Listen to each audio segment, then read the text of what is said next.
Bienvenue sur votre chaîne préférée, Défi Techno.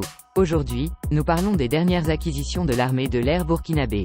La paix et la sécurité sont indispensables pour le développement des États et pour le bien de leur population.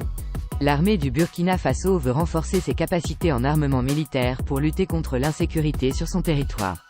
Dans le cadre de la restauration de son intégrité territoriale, les forces armées nationales continuent d'acquérir des équipements divers.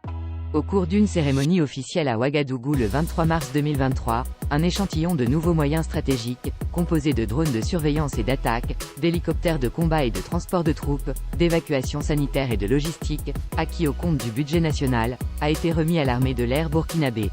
Voyons ensemble les caractéristiques de l'équipement de l'armée de l'air burkinabé. En première position, l'avion d'attaque brésilien de type Embraer EMB 314 Super Tucano. L'Embraer EMB 314 Super Tucano, également nommé ALX ou A29, est un avion à turbopropulseur, conçu pour l'attaque légère, la lutte anti-guérilla et les missions de formation des pilotes, intégrant avionique et système d'armes modernes. L'appareil, surnommé Super Tucano, fut testé à partir d'octobre 2003, et entra en service en août 2004, au sein de la force aérienne brésilienne.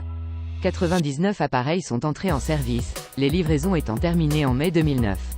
Le monoplace a pour rôle, l'interdiction, la lutte anti-guérilla, le closer support, l'interception d'avions peu performants.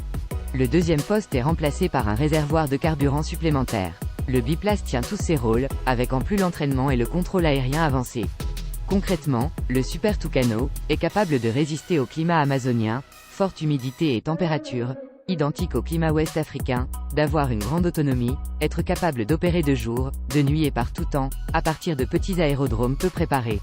L'appareil est légèrement plus long que le Tucano, avec son train d'atterrissage renforcé. Il dispose d'un blindage en Kevlar, et est motorisé par un Pratt & Whitney Canada PT6 A68A, 969 kW, bien plus puissant que celui du Tucano. Il possède une hélice Hartzell à 5 pales, 2 mitrailleuses Herstal M3P de 12,7 mm logées dans les ailes, et 5 points d'emporte, dont un ventral. Il peut emporter 1500 kg de charges offensives, bombes, roquettes, missiles Sidewinder, Piranha ou Python 3 et 4. Sa capacité interne en carburant est de 695 litres. Il dispose également d'un système de navigation TCAS, Traffic Collision Avoidance Systems, d'un GPS, de 2 écrans multifonctions 6x8, et de sièges éjectables Martin Baker Mark 10 LCX00. Son cockpit est compatible avec des JVN et dispose d'un système OBOGS. Une grande partie de son avionique est d'origine israélienne, d'Elbit plus exactement. En seconde position, les hélicoptères UH-1H. Le Bell UH-1, Iroquois, surnommé UI, est un hélicoptère de manœuvre et d'assaut américain, dont le prototype effectua son premier vol, le 22 octobre 1956. Plus de 16 000 exemplaires civils et militaires ont été produits et exportés, vers plus de 70 pays. Il a été développé en de très nombreuses versions. L'hélicoptère UH-1 Iroquois a été construit en 1959 pour l'armée américaine, par la compagnie Bell Corporation. Connu à l'origine sous le nom de Bell HU-1, il a été conçu pour être un hélicoptère utilitaire, principalement utilisé pour le transport de personnel, et plus tard, pour les opérations MEDEV-AC pendant la guerre du Vietnam. Lors de son dévoilement en 1960, l'UH-1 a établi 7 records du monde, dont le plus long vol sans escale, la vitesse et la vitesse d'escalade. Après de nombreuses variantes, le UH-1 Iroquois a été officiellement retiré par l'armée américaine en 2011. Cependant de nombreuses versions sont encore en service dans plusieurs pays. L'hélicoptère militaire UH-1 a l'héritage d'être le plus ancien utilisé et fabriqué. Dans l'armée de l'air, le UH-1H conserve une désignation UH-1N, même si les spécifications de l'hélicoptère sont similaires. En plus de l'US Air Force, d'autres pays utilisent également des variantes de l'UH-1H.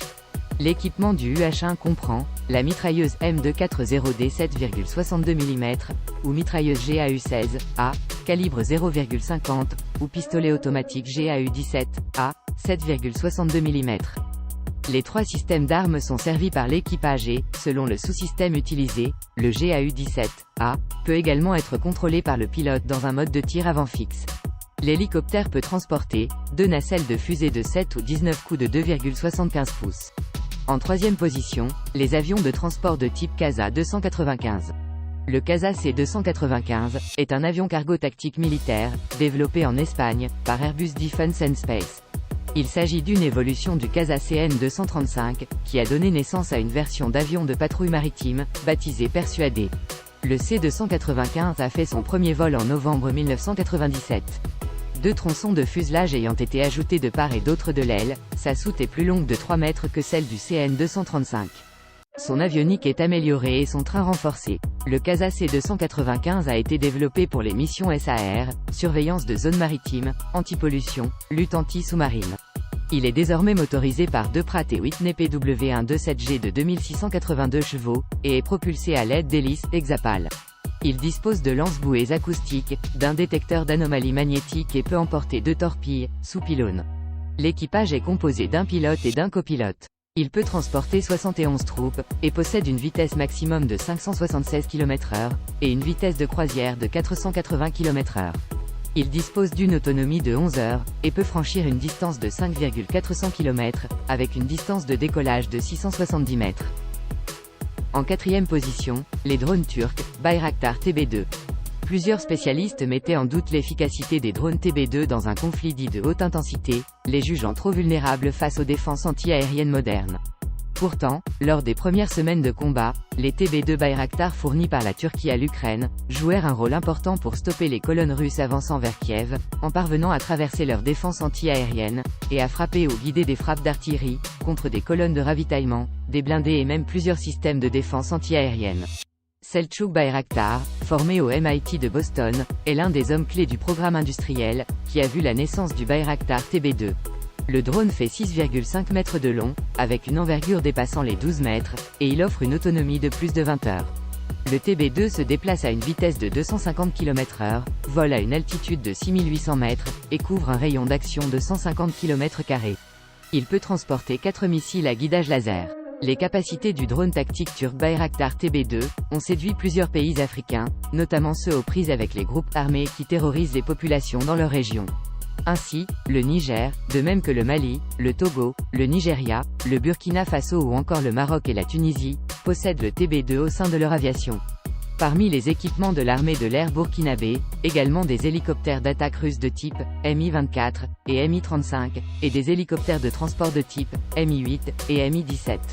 Pour finir, tous ces aéronefs offrent à l'armée de l'air burkinabé une plus grande gamme de capacités aériennes, lui permettant de mieux surveiller et protéger son territoire, notamment les populations vivant dans les zones éloignées, et de répondre rapidement aux menaces de tout genre.